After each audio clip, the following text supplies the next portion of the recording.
Hello everyone, my name is Kia, and in this PowerPoint presentation I will be doing the voiceover or the narrating for our project. My group members' names are Brianne and Gabe, and we will be going the similarities and differences between bodybuilding, powerlifting, and short distance running. So bodybuilding is a sport that's been around for a little over a century. It's the focus of one's muscularity through hypertrophy. Focused on growing the cell size, the muscle size. Focused on strength, repetitions. It's kind of similar to powerlifting, but we will go over in a few slides what exactly the differences are. All right, so there are three ways primary ways to stimulate muscle growth. One of them being progressive tension overload, and what that is progressively getting stronger with your workouts while keeping the same rep ranges. Over time, if you're going consistently working out, you'll notice strength gains, and it's a good indicator that you are in fact building muscle. Muscle damage is a good stimulator. It's pretty much what it says. It's damaging the muscle to manipulate it to grow and repair itself. Cellular fatigue, pushing your muscles past the fatigue point, where if you think you can only do 12, you're pushing yourself and you're doing 15. Um, it's a good way of tearing the muscles, and yeah, like it's damaging the muscles. So just like muscle damage, you are in fact repairing and building your muscles. And then I made two examples of just generic examples, realistic examples as well. 185-pound male in both of them. He's doing barbell squats and flat bench press. A good example of hypertrophy is this: 4 sets of 285 barbell squat, 8 to 12 rep range, and then 4 sets of 225 flat bench press, 8 to 12 rep range. Okay, so I use Sean Ray's chest routine as kind of an example of what kind of training or kind of exercises bodybuilders do. So he has all kinds of different workouts for his chest, but they all follow a similar pattern. The reps and the weight fluctuate, but it never does go under 8 reps. 8 reps to about 15, depending on the weight, is a hypertrophy range. And we learned in class and through chapter readings what hypertrophy is, and it's the increase of muscle cell size, and that's exactly what bodybuilding is trying to do. It's trying to increase the size of your muscle. So bodybuilding versus powerlifting. So on the right, you'll see a bodybuilder. On the left, you see a powerlifter. The most noticeable difference you'll see is the amount of vascularity and leanness compared to them both. So a powerlifter needs to be bulky year-round to carry extreme weight loads. A bodybuilder goes into seasons and they have off seasons. In the off season, that's when they increase their calories, and during season they wanna, which means they're getting ready for like a competition. They cut their calories so they can become more lean and more vascular. All right, so bodybuilding versus powerlifting training. There, for bodybuilding, you focus more on hypertrophy. And what hypertrophy is hitting a certain rep range. It's a high rep range with a moderate weight, and rest time is about 30 to 45 seconds.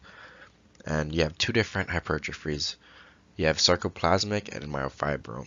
Sarcoplasmic is a higher rep range with a lighter weight, about the same rest time, 30 to 45 seconds.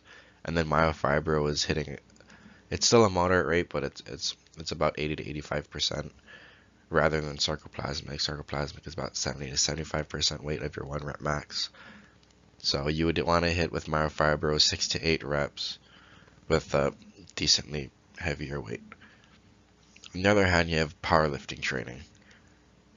Powerlifters, they train much differently. Their rest and recovery time is much higher, and they're usually hitting less reps but much heavier weight. Um,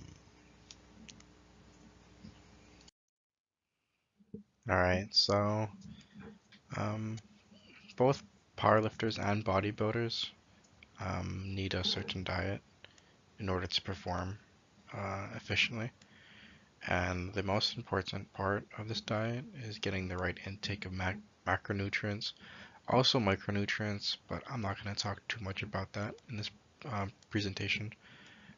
Some macronutrients are your carbs, your proteins, and your fats, and you want to get a well-balanced um, intake of them in order to perform to your full capabilities. Alright, so here's some examples of good carbs, proteins, and fats that bodybuilders and powerlifters want to incorporate in order to have a healthy diet. So for carbs, some examples are oatmeal, brown rice, whole wheat, sweet potato, fruits, and veggies. For proteins, you have your steak, your chicken breast, your fish, salmon, tuna, etc. And then your fats, it's omega-3s from your fish fats, especially in salmon, peanut butter, almonds, and etc.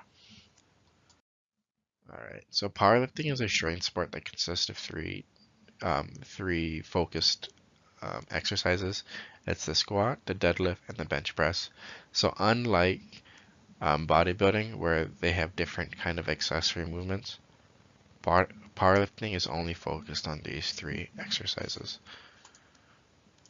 Within powerlifting, there are two sides of the spectrum. There's raw powerlifting and equipped powerlifting. Raw powerlifting, there's little to no equipment. In equipped powerlifting, you're able to use different kinds of equipment such as gloves, wrist wraps, weight belts, and different kind of plyo suits and more.